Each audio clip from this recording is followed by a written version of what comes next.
Hello, livestock friends, and welcome to this edition of Before the Bid. This is a podcast dedicated to the livestock sales industry where we go behind the scenes of the operation and speak straight to the sellers.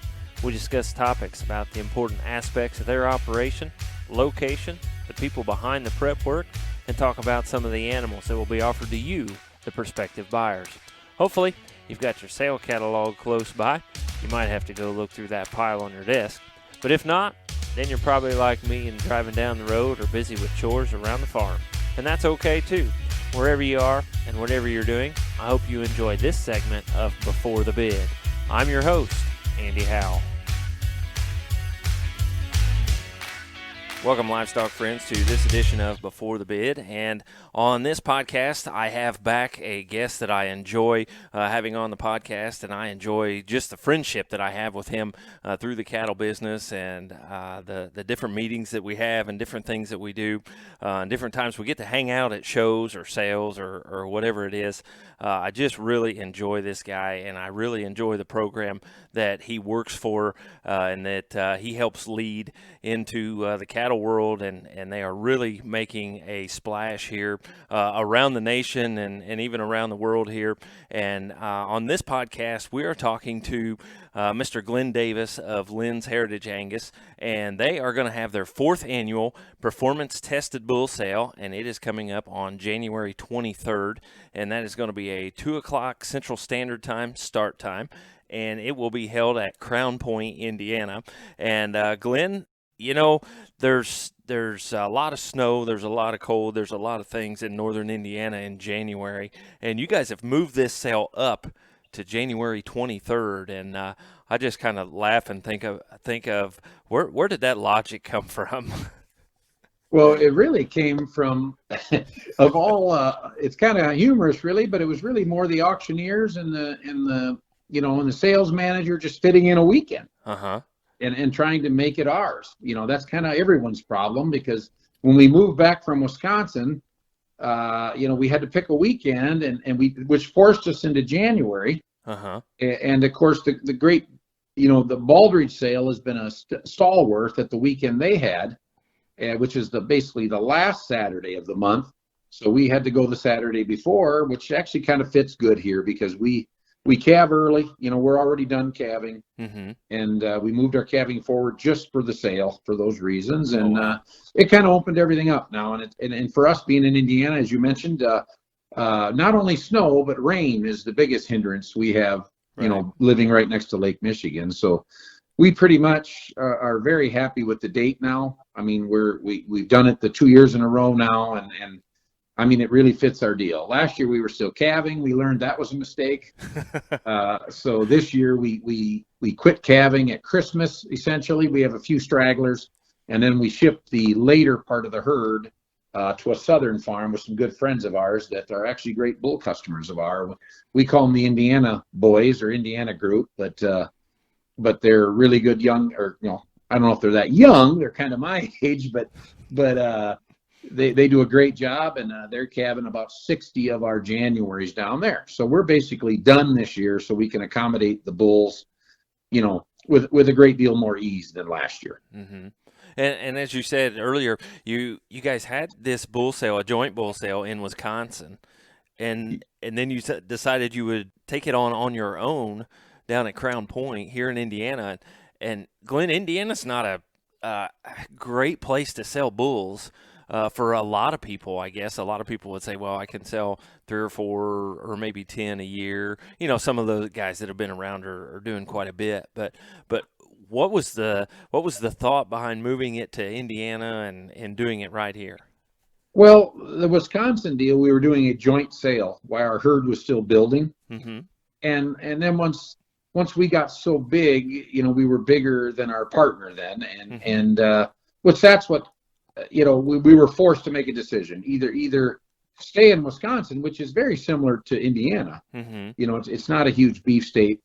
And so what our deal was then, we decided to push hard on our steer program, which is mostly, out west is where we buy a lot of them. We buy them in state also, but it's hard to get the group size that we need. So the customers will come mainly because we do business with them on the other end, Mm-hmm. buying their steers. So we're very fortunate there. Again, that's part of Fred Linz's goal and dream was to be self-sufficient almost. I mean, and we're not there yet. I mean, we're striving and getting better every year. We cull very hard here. People will like that. I mean, our bull sale this year, we culled 100 to get 100. Oh, wow. So, I mean, we cull very hard. So the bulls in the sale are exceptional. And, mainly because we can't sell more than we're selling in the sale. We don't feel anyway. Mm-hmm. I mean, last year we could have used another 10 bulls, but you know how the bull selling is, Andy. I mean, Right. One year doesn't always mean what the next year is. And we're playing it kind of safe. I mean, we're doing a lot of different stuff. And hopefully last year's sale was a great success. And our high selling bull last year, Andy, if you remember, was only $16,000. Mm-hmm. So, and we still had almost a $6,000 average on 90 bulls. So, I mean, and there was a lot of Indiana buyers. Uh-huh. I mean, there was a lot of Indiana guys buying the bulls. So, Right. I mean, it just takes time, and with that time, Andy, you got to believe you're doing right. You know what I mean? But you just can't express enough how much faith you have to put in your program to take on the rough years, the early years. And our problem is, we're still, we're still perfecting our trade here in the state we're in. So, we do a lot of co-operator herds and stuff like that, and we pay a great deal of money for those calves. So, Andy, you can imagine how hard it is to take a knife to those bulls Mm-hmm. that just because we feel we can only sell so many. Right.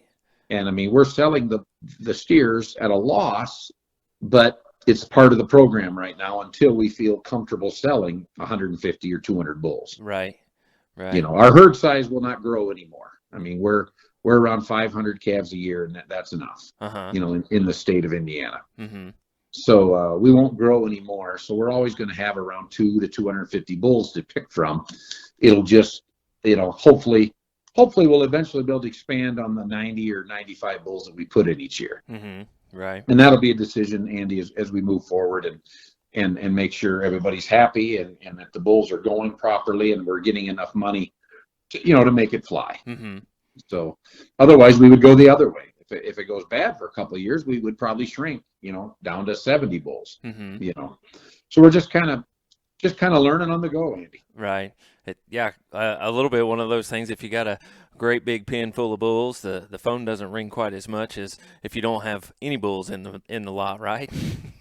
Well, and I think a lot of the reason, Andy, I agree with that 100%. I think a lot of the reason people are starting to come to us is and we're lucky. Again, I'm very lucky to be part of an operation, but we're a bigger operation. So our size and groups of sons out of certain sires, this is the first year where it's very evident. Mm-hmm. Most of the sire, I shouldn't say all of them, but a lot of the sire groups, have at least 5 to 8 bulls out of that group, which gives guys a chance to buy brothers. A lot of guys like to buy brothers. Right. And so, and this is our first year where we've had that. In the past, we've had 1 or 2 sire groups that have had, 5 to 8. Right. This year, we must have at least 6 or 7 that have at least 5 to 8 bulls out of that group, which I think will help people too. Give them another advantage. Right. To buy one. On those past bulls that they did have some sire groups, did you find that those sire groups might be selling a little bit better and selling to some of the same people so that those guys can take them and have those half brothers? Yes, for sure. Exactly. And the other thing, I mean, especially in the Western buyers. Mm-hmm. I mean, the Western buyers, they love to buy brothers. Mm-hmm. They love it. So, and actually some of the Indiana guys, our Indiana boys out there, they'll buy brothers. Mm-hmm. They'll try to buy all out of one group, which, of course, is very helpful. Mm-hmm. Very helpful to us and to them. Right. And then you also find out what your best sire group was, so those daughters and sisters to those bulls will hopefully be our most valuable asset in the future. To put in that female sale in the fall or offer to some of those customers there in the fall with the female. Yes. Yep. That's kind of the goal. Mm-hmm. Doesn't always work, bud. You know that, but Mm-hmm. but that's what we're searching for. Mm-hmm. Well, I don't know if this is this the third or the fourth podcast that we've done. I know it's at least the third, but and we've talked about the background of Linz just a bit. But if somebody has not heard a little about the Linz Heritage Angus, would you give us just a real quick background of how you guys how it kind of started, and why are you guys at 500 cows now? Well, Fred Linz, the owner of Linz Angus, is also the owner of Meats by Linz, which is one of the premier meat purveying companies in the country. I mean, as far as top end companies, I mean, when you mention quality meat, Linz will come up immediately. If you're dealing with chefs or anybody like that, they all know the company. Mm-hmm. And with that, Fred got out looking for a better program, a more eye appealing program with a lot better story. Because everybody, if you notice now, whether it's chickens, pigs, or bees, or honey, or it doesn't matter what it is, there's got to be a story or the consumer won't buy it. Mm-hmm. So with Linz, I mean, Fred had the idea that he wanted to get more involved in the live end. He was always on the kill, and he never was involved in the live. So I met him while I was working at Riley Brothers up in Wisconsin, and Fred and I got to be good friends. So I knew him for about 2 years. And then he decided that he was going to do it. He was going to buy his own genetics and start trying to buy steers and start doing the whole full circle with meat. Mm-hmm. And now here we are, well, about 7 years later from when he began, and we've got 500 cows and a whole lot of steers. I can't even tell you where we're at there with COVID and everything. That kind of really fluctuated and hurt a little bit. But other than that, I mean, that's why he did it. He needed to have an honest program that is actually, we're finally getting there, Andy. We're finally getting our own steers coming down the pipeline now. Mm-hmm. It took a couple of years, buying steers from guys that weren't, they weren't even our blood, but we had to start. Right. So, and now it's finally starting to flow. We brought in a new steer buyer. We had 2 steer buyers all year this year. Jerry Dean was our original buyer, and then now we have Anthony Randall, and he is buying. He lives out west. They both live out west, and so they got us on good ground to go, and they were both excellent steer guys. So that was smart. Fred made another smart move bringing them on, and so the COVID thing, like everyone, it's hurt. It's been a little rougher year. Because you got to remember, we're a top end meat company, so we only sell to restaurants, and as all of you out there in the audience know, that's been not good. Right. So it's slowed us up. It's changed our company some. We sell a lot more direct now. Mm-hmm. You can buy Meats by Linz meat now, online. So it's changed, but it's like every other company in this country. We're all going to be stronger when this is over. Right. And Fred's no different. I mean, he's made changes, and we're going to be in good shape. You can count on it. Meats by Linz will be around for a long time. Right. Yeah, and you guys, you've got your steer buyers, but you guys direct those guys towards the guys that are using your genetics, especially things that come out of the bull sale and those kind of places, correct? Exactly. And what we've really, the last few years, we've had many bulls either go to AI studs or we collect the better ones ourselves. And so many guys, we're really getting better and better customers every year, Andy. Mm-hmm. Every year we find a new 1 or 2 guys that'll AI, 200-300 cows to a bull purely for, killing reasons. And we've been buying a lot more bulls now. Our search on bulls has been, if you've noticed, Andy, I don't know if you've really noticed, but we've been buying bulls. And not quite to Grimius's level. Mm-hmm. We're not doing that, but we're buying a lot of bulls, using them in our program, and using them behind our cows, and then we're using them AI. Mm-hmm. So we're selling a lot more semen than we ever did before, and now people are liking it, and that's building also. That's just another part of our business. Right. Is the semen end, and that part's really picking up. And I got to admit, we just bought some new bulls. We bought a bull down at Oklahoma City, and we've had, I would say, probably 30 calls on that bull already, people wanting semen. And we didn't even buy him for that reason. We bought him because we need more bulls at home. We've had too many injuries. Uh-huh. And so it's that part's really been catching on, Andy. Right. Now, was that a goal when you guys started this? Was it a goal to get into the semen selling business on your bulls?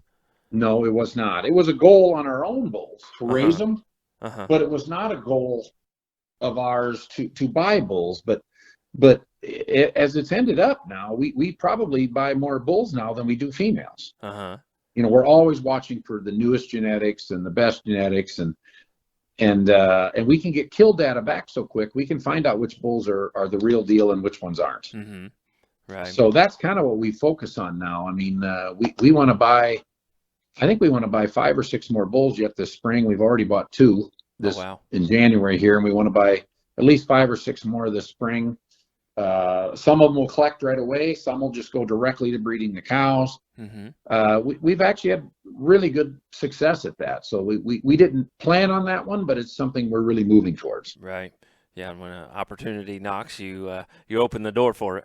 And, we use our own sons excessively, Right. Also our best bulls we use ourselves, and we try to prove them. And that's how you have to do it in this industry on the registered end. I mean, we got to show people what our bulls can do, Andy. Correct.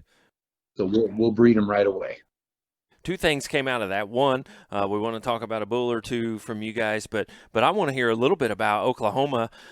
We were out there as well, and you and I, we'd like to hook up whenever we can to talk and discuss things. And what did we get to see each other 10 minutes maybe out in Oklahoma, because you were so busy running around, and so were we. But you guys had a lot of success out in Oklahoma. I got to tell you, I at Oklahoma was humbling, because the cattle we took were so well accepted. It was way above expectations, Mm-hmm. way above. Linz Exemplify, for instance, the backlash from Oklahoma has been monstrous. Mm-hmm. The calls and the interest in the bull, and just what he can do. Everyone got to see one of his oldest heifers, and it really was impressive. And the reason I'm so proud of that heifer, she is 3 generations Linz breeding, Right. which is purely what you want as a program. We want to be a program that people know we are not just buying and selling and trading cattle. Right. Correct. They need to know that I am very, very interested in breeding our own bulls to our own cows, and finding out just who's who, against national bulls, nationally used bulls from studs, and our bulls are at stud, like Exemplify, of course. He's at Origin, he's at Universal Semen, he's at Cattle-Viz. You can get semen on him about anywhere. Mm-hmm. But we're very proud of him. In that same sale, Andy, it's funny, the sale that Exemplify came out of, we sold 2 Confidence Plus sons that year, and a bull called Confidential went to Alta. Uh-huh. And I'm very proud of that bull. We've got many calves out of him this year. This was the year we got a lot of calves out of both those sires. Mm-hmm. And we couldn't be happier with both calves. I mean, Andy, you can't imagine the good feeling you get when you raise a sire that's used nationally and they do well. Right. It's like it means a great deal more, Andy, than any money ever could. Right. I mean, that other cattlemen, which are your peers, accept an animal from you. For me, anyway, it's what I do this for. Mm-hmm. It's what I do this for. I get just, don't get me wrong, I've sold a lot of semen over the last 10 years. And, I get the bad calls too. Uh-huh. Don't get me wrong. Not every bull works. Right. And so when you get one that can really lay the wood to it, like Exemplify is doing now, it's very, very proud, just very proud. And, we're fortunate. We used Confidence Plus, and, we used them again this year. Mm-hmm. Of course, again, just like before, lot 1 and 2 are Confidence Plus sons. Mm-hmm. And so we really, we like something about that bull, or we wouldn't keep doing it. Right. So, yeah, we've been very happy with that. Our other bulls like Accuracy and Shifting Gears, they're heavily in this book. Mm-hmm. Accuracy was at Gen X, and Shifting Gears was privately owned, and he died young. So we didn't get a lot of cattle out of him, but the daughters and these bulls out of him are just sensational. And so we've been very happy with the bulls that we've chosen, and we try to be very picky with the bull that we go public with, nationally. Right. I'm very, very picky, and because I'll still be wrong. Believe me, I'm wrong every day. Just ask my wife. And I'll. I don't know if you're so wrong or that she's so great. Well, that's probably more to be true. That's probably what's more true. I guarantee if you talk to the Indiana Angus Association, she's the queen. She is. She is a great advisor. And unfortunately, as the story goes, Andy, I'm the one that got her into being the advisor. And because they asked me to do it, and they didn't know her. And then now that she's there, Glen's just second fiddle. You really Right. don't need him. Right. We just need Glen to get you here, and Yeah. Sarah, you just run with it. Yeah, she runs the deal. So, but that's a whole nother story. But we'll talk about some other time. But, Right. Right. Glen, tell us a little more about the story of Exemplify. When did you guys realize that you really had something here? How did this thing come about? we knew you remember now, Exemplify was at our last sale in Wisconsin. Mm-hmm. And so he was raised here as a calf because his mother was a donor. So he was actually raised at the ET facility. Mm-hmm. So it was a strange deal. So I didn't get to see him a whole lot. And actually, to be real honest with you, the tale of Exemplify really came about when Ben Weiss, which is, he runs, he's one of the co-managers of our farm. Mm-hmm. Him and Dylan McLean, they run the farm together. I've pretty much stepped down from those duties now. And anyway, Ben, at that time, Dylan wasn't with us. And Ben calls me. He went up to clip the bulls to picture. Mm-hmm. And he took a quick video of Exemplify. Coming at that time, his name was not Exemplify; it was just Confidence Plus. Mm-hmm. And he sent me this video, and he said, "Have you seen this bull?" And I said, "No, but put that on Facebook." And I guarantee you, the minute we put that on Facebook, we had more calls off of that bull. That's when I knew he was special. Mm-hmm.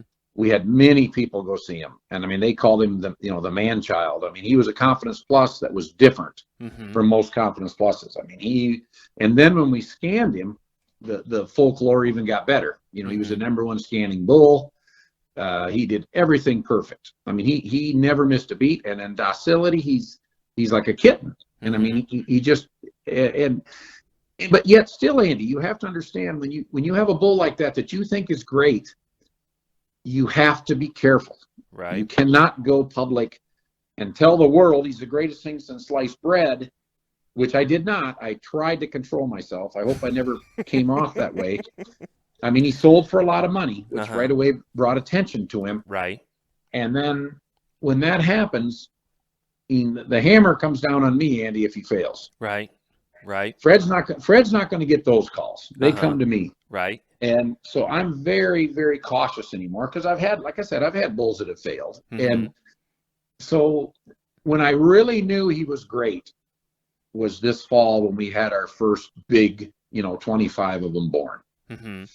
And they were head and shoulders above the rest, which one of them was the one we sold in Oklahoma, the one that drew everyone's attention. Mm-hmm. And that was 0736. And she's out of our greatest cow also.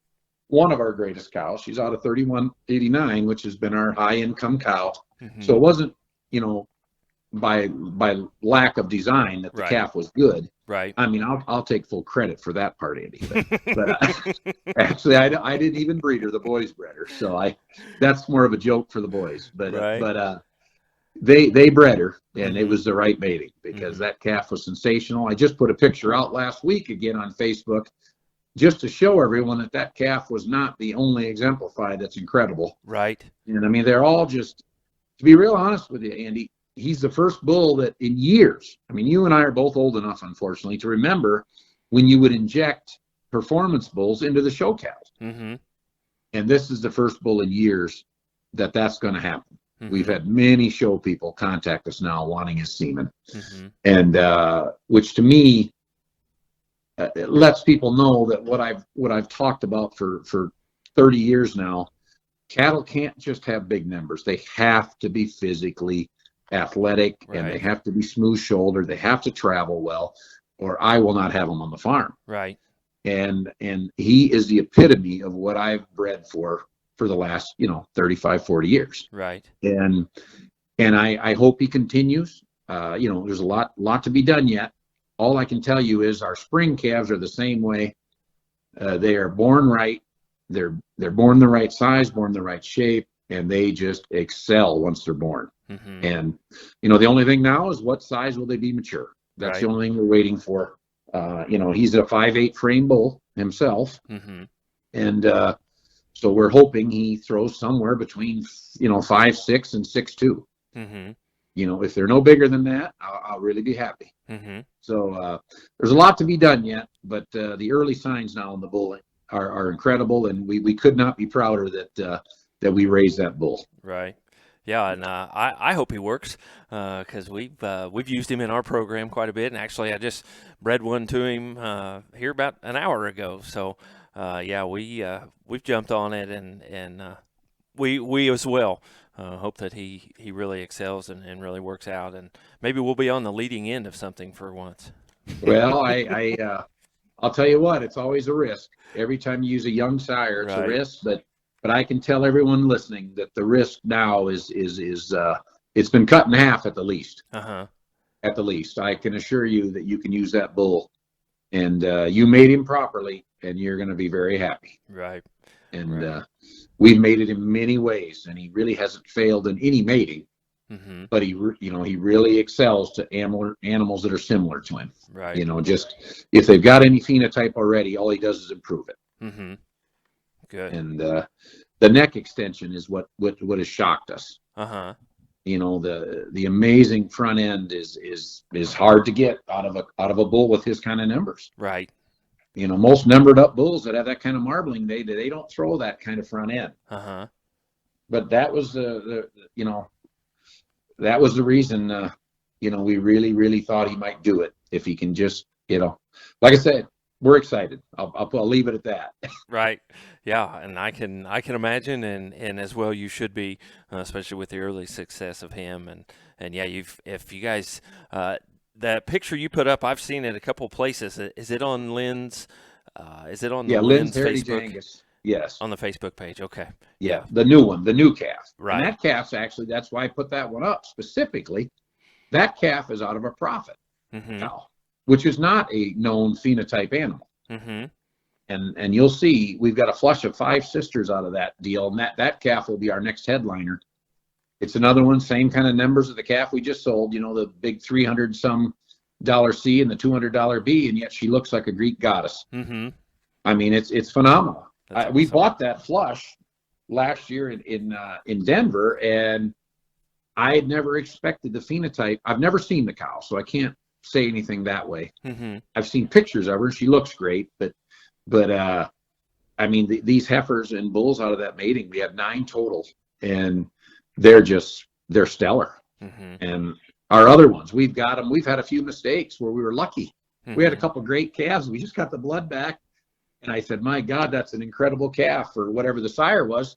And here they made a mistake in the book, and here they were exemplifies. And I was like, well, that makes more sense. When we were looking at these heifers, and I said, holy moly, these are incredible. And I don't want to say the sire that they were. I don't want to hurt anybody. Uh-huh. But Ben just got the blood back, and they were switched. Uh-huh. Somehow the boys, put the wrong stick of semen in them or whatever. Mm-hmm. And once you realize they were exemplifies, then you looked at them and you were like, yes, yeah, that is what they are. Right. I mean, it wasn't hard. So that means a lot to me. And I hope everyone else sees that same thing when they get the young calves. Right. And you guys like Confidence Plus so much, you guys start the bull sale out with some Confidence Plus bulls. Well, I can tell you, Andy, this is a whole other deal. Now, this is something that should actually excite you. This is an actual all Indiana pedigree. Mm-hmm. Mm-hmm. The Ruth, comes from Stewart Select. Right. And then we got, we bought the cow with Cody Sankey. And so it's all Indiana. Mm-hmm. There's nothing, lot 1 and 2 are 100% Indiana.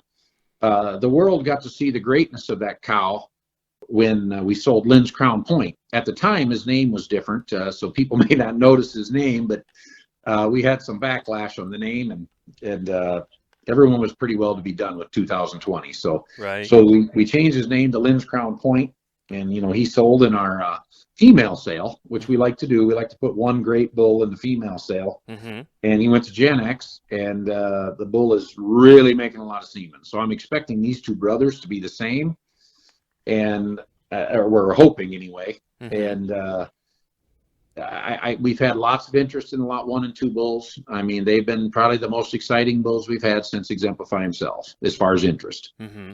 I've had an assortment of calls from an assortment of different kinds of breeders. So hopefully they come in as the next great Lynn sire that we've raised, and we're hoping anyway. Right. And both of them are slightly different than Exemplify. Exemplify, the lot one has the same Exemplify look. Mm-hmm. The lot two is just all power. Mm-hmm. He's just long as a bus and just really powerful. And the lot one is very flashy. Even though they're full brothers, Andy, they're actually slightly different. Mm-hmm. I mean, they're just which you get in genetics, that. And, right. And the cow is stellar. I mean, I can let people know right now they will expect to see great things out of that cow. We flush her hard. We're going to have we've got 5 or 6 daughters of her already, and I mean we would put her in our top 5 cows now. Right. She's already proved it in her first big flush year that she's a cow to reckon with. In our herd, she is definitely doing some damage. So again, I got to thank Cody Sankey and Stuart Select for raising such a cow. And right. I believe Cody bought her at side on a cow that he bought from Stuart Select. So mm-hmm. so both those herds should be commended as part of the success. But right. So we were very happy with that. And Indiana guys, we like that. Oh yeah, I mean I'm all about state pride, and as everybody knows, that's why that's why I try to get involved with the juniors and try to get involved with the seniors and whatever. We're not really called seniors, I guess, but some of us right. are seniors. But right. But with the adult membership and I just want to help as many people as I can and make our state do as well as we can and get some well-deserved respect. Indiana has some great cattle and some great cattlemen. Right. So I hope people will see that. Right. And as you look at the catalog, Andy, if you go right down the pages, you get to the lot 3 bull and the lot 4 and 5. Those are no doubt bulls. Now mm-hmm. it's one of our smaller contemporary groups, but don't kid yourself that they're not some of our best bulls. Mm-hmm. The no doubt thing, they're powerful. They're not heifer bulls by any means, mm-hmm. but they are power bulls. And you can see the 453 cow in the lot 3. I mean, that is our number one dollar income cow. Nowoski's at Maple Lane bought the half interest in her a few years ago.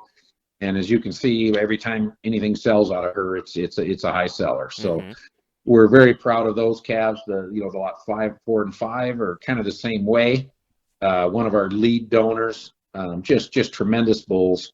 And again, back to what we talked about, Andy, the big sire groups, the big contemporary groups, we've got, how many Niagaras? We've got 8 Niagaras selling. Mm-hmm. And again, Indiana, that's an Indiana bull, which that really drove us to him. Right. And a couple of them are breed leading numbers. The lot 6 is probably the best Niagara we have, and he's actually one of Niagara's top numbered sons. Since the book was printed, he's gone up $20 on dollar C. Oh wow! Now he's a $300 C bull and a $198 B, I believe, and which is very high for Niagara. Niagara's not used for that. Niagara's used for balanced traits, very balanced trait sire, and they're balanced trait cattle. I mean, they're just phenomenal, and I really got to admit, using Niagara was a great plus for us. Mm-hmm. And then the next bull, in the book, they're not really in any particular order in the book as far as quality, but other than the lot 1 and 2, of course, they were, they're a different deal. But then after the Niagaras come in the Tahoes, and that was another bull we used basically for heifers. And then we used him on a couple flushes to put in heifers. Mm-hmm. Because a couple of our co-op guys will put eggs in heifers, and they said, hey, can you use a heifer bull? Well, I'm going to tell you something. Tahoe is more than a heifer bull. They are some of the best calves. Sale day, I'm very excited to see what people think of the Tahoes. I mean, I really think they're good cattle. And then after them come in the Signals, and they're another one. We've got between Signal and Power Play, the 2 1682 sons, we've got over 15 bulls out of that mating, and Signal is special, very special bull. I mean, him and Growth Fun and Power Play, we used all 3, and Signal at our farm. I'm not saying anywhere else, but at our farm, Signal dominated. Mm-hmm. I mean, they are. You can see the proof in the pudding there. The bulls, again, very, very all around good numbers, good birth, good everything, and just incredible how they mated with our cows. The Power Plays, we didn't get as many, and they mated very well. We don't have quite as many of those, but they mated exceptional, and their number set is maybe a touch higher. but very similar bulls. And then we had a couple master plans, Andy, that is another Linz bull. Mm-hmm. Or, well, actually, it was Linz breeding, but we bought the bull. Mm-hmm. And he died. He only had 300 units of semen total. He had one collection at origin, and then he broke his hip. Oh, wow. And as you can see from lot 34, though, they're beasts. Mm-hmm. I mean, in our last sale, they were the high-selling sire group. Right. And these are the last two we have. So this will be the last time we offer master plan calves for sale. And both of them are exceptional, just exceptional. And then we come into Linz Accuracy, which is, again, one of our own resident herd sires and at Gen X. And, you know, again, just a bull that has done so much good for us. He's a Schaff bred bull, you know, then back to active duty, which was a bull that I raised. And the 2397 from Schaff is one of the greatest cows to ever walk the planet. Mm-hmm. And Accuracy, just that kind of bull. He's another all-around good numbered bull. And like the lot 37 is actually, he's over $300 C now too. And he is a half brother to Confidential, the bull that went to Alta in our second sale. Mm-hmm. So the Accuracy sons are very good. And then, you know, you roll to the shifting gears. Again, another bull that died too young. Mm-hmm. But they're just incredible bulls. So many people called us and just loved him. There just isn't enough of them because he died young. You know, we only had about maybe 1,200 units of semen total on him. And unfortunately, we thought he was going to continue to do well. So about 800 of those went to commercial guys. Mm-hmm. So we really didn't have much. We have guys call us now just wanting semen on him. And we've had some just tremendous calves out of him. Mm-hmm. And again, he's just an all-around great numbered bull. He's an extreme calving ease bull himself. But of course, if you breed him to the heavier birth weight cows, you can still get a 2 pound or right. 1 pound calf. But I mean, at least 6 of the calves out of him in the sale are negative for birth. Right. So if you're looking for calving ease bulls, he'll be the lead off bull that way. Yes. You know. Then we go to Dooley, which DL Dooley was another bull we used very heavily. We're selling 10 of them in the sale. And I mean, just powerhouses. They're another sire group that they're extremely soft made, Andy, but they're very powerful. And I just love the Dooleys.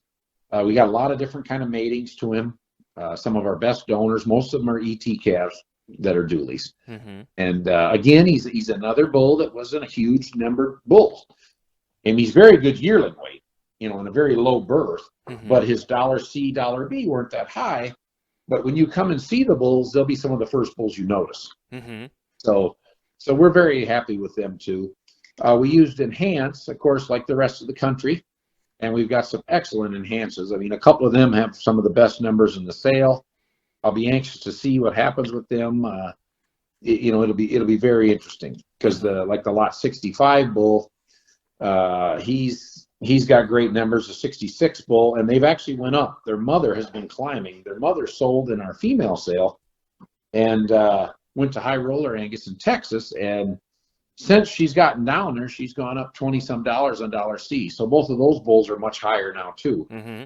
And so we're quite high on them. They're a little different kind of breeding for us, but very, very happy with the bulls that we're selling out of them. Mm-hmm. We've got a Southern Charm bull. We've only got 3 Southern Charms this year, and we really like Southern Charm. We sold a lot of them last year, and probably the most impressive bull in the sale is lot 71, and he is actually a Southern Charm that's got just unbelievable power and mass, and real high marbling. I mean, no one will miss that bull. That bull will not sell the 71st bull, I'll promise you that. You're not doing them in book order then? No, he will not go in book order. We did the female sale in book order, but I don't believe we may. I don't know. We really liked it in the female sale, but I don't know what'll happen. Then we've got some Ambassadors, which again is one of those bulls I was telling you that we've been buying. Well, Ambassador's another one. He had an untimely early death, and I just had some incredible news, Andy, just yesterday. Cody Quam from Wisconsin called me, and he bought a 7804 was her number in last year's sale. Mm-hmm. And her calf, they just scanned it, and he texted me with the message. Now, don't quote me because I don't have it pulled up because I can't mess with my phone while I'm talking on it. But the bull scanned 9.7. I could be wrong, Cody will correct me, but it was 9.6, 9.7 for IMF, Uh-huh. ratioed 193 in their great herd. Oh, wow. And that was out of Ambassador to a Linz, innovation cow that he bought. So those are the calls you love. Right. You want to get those calls. So we've got a couple ambassadors in there. We've got some great ambassador daughters, and both these bulls are very good. The two ambassadors are in there. The one is exceptional. The lot 76 is a very good bull. We got a couple of Americas in. They're the two youngest bulls in the sale. They're very nice. They're again just very high numbered for America. Because of the cow. They're out of 453 again. And then we have a forefront bull. Now this will be the wild card bull. Our forefront bull is a bull we bought from Pineview Angus out of Iowa, and we bought him for his incredible carcass. He's a top 10 dairy bull for the breed, when they came out with the dairy index. Right. But I'm going to tell you what, he's a lot more than that. I went out west to one of our best herds that bred to him heavily out in Montana at Stacy Hooks. And he's in fact, Stacy's a write-up in front of the book there. And I'm going to tell you what, the forefront stood out like, I don't even want to say the word, how well they stood out. They stood out like a sore something. Right. And I'm telling you, they were dominant. And this bull's no different. Just incredible, bull. The future is very bright for him. Next year's sale, we'll probably have 20 of them in it.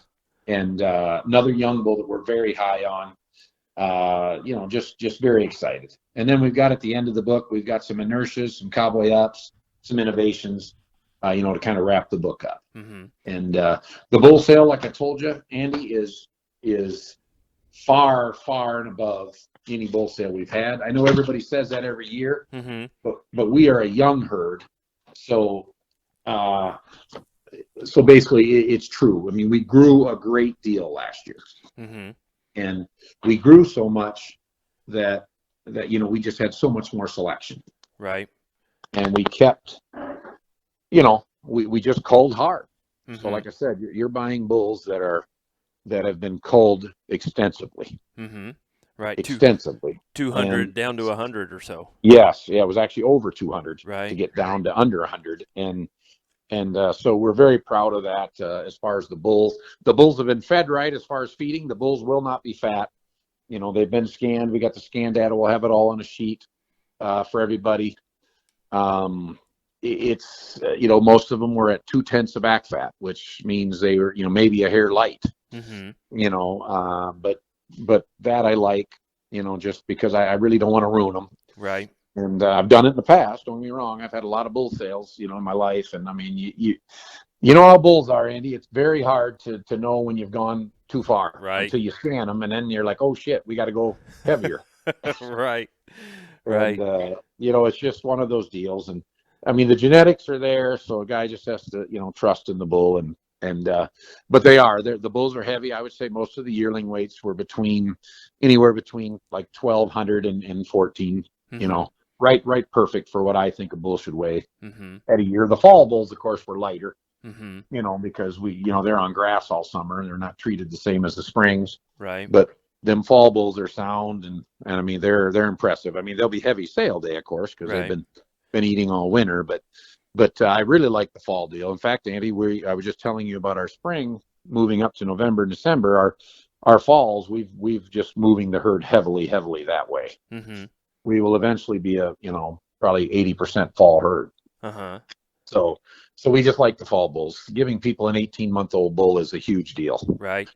Just so much better at breeding. You don't have near the breeding troubles. So there's I believe 30 fall bulls in the sale. So people should like that, and next year's sale will be even more. So a little bit of extra size, extra time, extra pounds, extra extra maturity, and brought up right. Right. And then, like I said, just brought up right. Right. Not pushed, raised on grass, all summer. They just grow the way they look rough when you go out there in the grass. You're like, you're not used to it. It's tough. Right. It's not like I'm going to take you there every summer unless you directly ask me. Right. It's not the way bulls are normally fed, but you just have to know that it just helps so much with their testicle development and their feet and legs and just all around body. it really helps them. I Right. just think it makes them, the longevity is just so much better. Right. Absolutely agree. And you guys can again find the catalog if you don't have a catalog. Probably getting pretty close to the time that they could send you one, but it is at linzheritageangus.com. Is that right? Yes, it's at linzheritage.com, and you can find all the videos also. Mm-hmm. The videos are either through the Angus Association. You can go to our book and they're there. Mm-hmm. You can hit on each bull, or you can go to YouTube, or you can go to linzheritage.com, or you can go to Brooklyn at Live Auctions. She also has them up. Right. So Or you could watch the podcast video as well. Yes, you could. Exactly. Right. Well, that's great. Yeah, and again, we want to tell you the fourth annual Performance Tested Bull Sale. It's January 23rd, Crown Point, Indiana, and Linz Heritage Angus. And Glen, I appreciate you getting this set up again, and so that we could get this on and have you on the podcast again. And I just enjoy talking to you any chance that we get, and I know I always learn so much. I wish you could learn half as much as what I learn when we have a discussion. So. Oh no, I got to tell you the same back at you, buddy. I like I say, you and your dad. Your dad was there yesterday. I mean, I'll tell you what. If you don't know Andy's dad, you need to know him. He is one of the most honorable men you'll ever meet. Just an incredible man, incredible family. Your daughter Allie. So I got to throw a little extra in for her. I love that girl. Well, she's got good ones to look up to through your daughter as well. So. We appreciate that, bud, and we'll hopefully see you soon. Right. Well, that sounds great. I was thinking we were going to go to the bull sale this year. I haven't missed a female sale, but I haven't been to one of the bull sales yet. And with all the COVID and all the craziness, I was thinking I'm looking at the basketball schedule because we call the basketball games. And so I was like, all right, we've got that Saturday off. We've got a game Friday night, but we've got that Saturday off. We could fly up there Saturday morning, go to the bull sale, eat excellent, as you always do at Linz Heritage Angus. And they stopped in about noon on Friday and said, hey, we picked up a game next Saturday. And then the girls' coach came in about 40 minutes later, and he says, hey, we picked up a game next Saturday too. So I don't think we're going to get to make the bull sale, and I'm pretty upset about that. Well, I definitely, one thing, like you said, you are a stalwart at the female sale, which, like you said, you could tell everyone in the world it's one of the sales that you don't want to miss. Even if you're not coming to buy, you don't want to miss it for the fun. Right. And a little bit of drinking going on, a little bit of music, and just a lot of good fellowship from a lot of people, and we're really proud of that. And the meal, of course, is second to none. So. Mm-hmm. Anytime anyone gets to come, if nothing else, you get a chance to eat a Linz steak, which is always a benefit. Right. And you're going to have that on Saturday at noon, with the sale following at 2:00 Central Standard Time. Yep, right. That'll be perfect. All right. Well, that sounds great, Glen. I appreciate it again, and good luck with the bull sale. And we will talk to you very soon on the female sale, and it'll be here before we know it, I'm sure. But again, just want to wish you luck with everything that coming up here with the bull sale. Thank you very much, Andy. All right. Well, thank you, and we want to thank you for listening to another edition of Before the Bid podcast. Thank you for tuning in to this edition of Before the Bid. For more information and to learn more about upcoming podcasts and sales, visit us at beforethebid.podbean.com or Facebook, Twitter, YouTube, and Instagram pages. For information on being a guest on Before the Bid, please email us at beforethebid@gmail.com or one of our social media pages. Remember, that's beforethebid@gmail.com. Happy sales to you, and we will talk to you next time on Before the Bid.